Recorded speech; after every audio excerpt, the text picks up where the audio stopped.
All right, guys. I'm Scott from Digital Shovel. I'm not gonna lie, I feel a little out of place here, though. I don't have an NFT or a token to talk to you about today. Instead, I'm going to be talking to you about Bitcoin mining. My company builds data centers for mining Bitcoin, and we develop smart automation systems for managing the miners and your whole Bitcoin mining operation. What do I mean by smart automation for mining? Sorry, what do I mean by smart automation for data center mining? As an example, for anybody who's done a deployment, when you're running a miner, let's say you're running a Bitmain S19 miner, it's supposed to consume somewhere between around 3,500 watts. When they're acting up, it might drop down to like 1,800 or 2,000. And generally speaking, a hash board's gone down. You're going to put a ticket out there. A network admin's going to go out, perform a reset. That whole process might happen within a couple hours. Sometimes it's going to take a couple days for an admin to get out there. Our system monitors each and every port, how much wattage they're consuming. In the event that it drops below a certain level for a certain amount of time that you've programmed it for, it's going to perform a reset automatically. All that happens seamlessly based on what you've programmed into the system. Sorry, I ran up on stage, so I'm out of breath. So that whole process happens seamlessly. You're going to get an email or text notification to your network admin in the event that it doesn't respond. Then eventually your admin's going to go out there. Another part of our smart automation system is for deployments. So when you do a deployment, let's say you're deploying like 2,000 to 3,000 miners, and you need to put them into the data center. You're going to apply a static IP to each and every one of those miners. That whole process can take days sometimes. With our system, you can fill your data center with miners, assign a DHCP strategy to it so it just puts IPs onto all your miners right away, and then go to lunch. By the time you come back from lunch, our system is slowly turned off, one miner at a time, and identified which miner is on which port, and then labeled that IP address, the MAC address, and the serial number to the smart PDU, and then put it together in a format that you can easily export. For somebody who's done a large deployment, you'll understand just how valuable that is. I mean, like, we're talking days of work done in an hour. In addition, when you're doing these deployments, let's say your network is not set up yet, and you don't have all your routers and everything in place. Each one of the smart PDUs have a hotspot built into it. So you can hop onto it with your laptop, control the smart PDU, configure your IPs, and do all this identification, control the fans and everything like that in a completely automated fashion without having your full network set up. One of the next areas I really enjoy, this is like one of my favorite features, is load curtailment. So like one of the most efficient ways to get cheap power is being able to turn off your miners when the grid is overtaxed. So the most electrical cost when it comes to mining has nothing to do with the cost of the actual electricity. It has to do with the cost of having capacity to service a network at peak time. So when everybody has their AC on during the middle of the summer and rates are going absolutely through the roof. The rest of the time, electricity is almost free.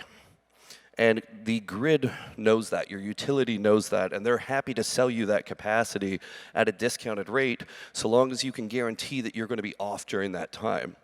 Now, doing that on a 10, 15, 50, 100 megawatt site without smart automation is very difficult. Not only do you got to be able to react within 15 minutes, but turning everything back on is not exactly a seamless process. With our system, you can program in a rule set so it turns off most of your operations. So like 95% of your operations will turn off.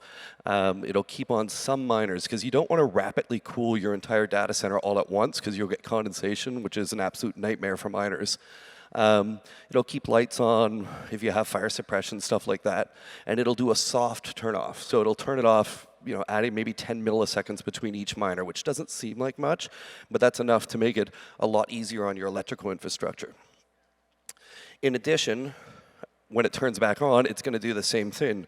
And for anybody who's turned on 1,000 miners, you know that not 1,000 miners will turn on. Maybe 900, maybe 800, maybe 950. So the system's going to monitor each outlet. And it's going to see if it's consuming the right amount of power within 5 or 10 minutes. And if it isn't, it's automatically going to perform those automatic resets we talked about earlier which is going to ensure all your miners turn on. And like, if you've done this type of thing before, you know, like this can be hours worth of work from multiple technicians, and this system will do that completely automatically with you on a remote site. In addition to that, in addition to you turning off your load when you know rates are high, you can also program the PDU so it is looking at the market rate for electricity in real time and doing this curtailment for you automatically. So if you're in a market like Texas, so say you're in Texas, ERCOT, North Hub, you can go onto their site and you know what the power price is going to be every 15 minutes.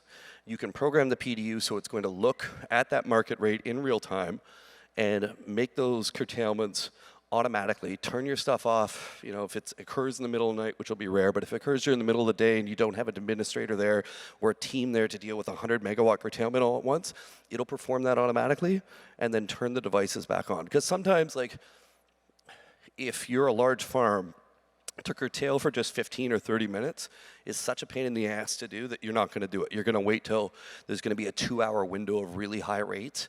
Now you can respond in 15 minutes and you know your miners are going to turn back on with reasonable confidence. So I'm going back to my notes here. The other thing that we fully automate is our atmospheric monitoring system. So all of your fans are now part of that same smart system. So your fans are turning off, obviously using on and off using sensors, but if a fan goes down, most of the time you don't know. You just start to see temperatures going up. Because we're monitoring each one of the fans in real time, if a fan goes down, we can turn another fan on and make it more powerful to offset that. In addition, when it comes to humidity management, we have a recirculation system built into our pods that actually takes and pumps hot air back into the cold side. That's also for really cold climates. So for where I'm from in Toronto, when it gets quite cold, you don't want your miners below 12 degrees Celsius. It's going to take and pump hot air back into the cold chamber to maintain at least 10 to 12 degrees Celsius. However, when you're in a hot climate as well, you don't think of using a hot air recirculation system, but when you have risk of condensation, when there's an inflection of the dew point, and you're going to get moisture on your miners, bringing the cold side of your data center up by 2 or 3 degrees is going to allow the air to absorb more moisture, reduce the risk of condensation, and protect your miners a lot better.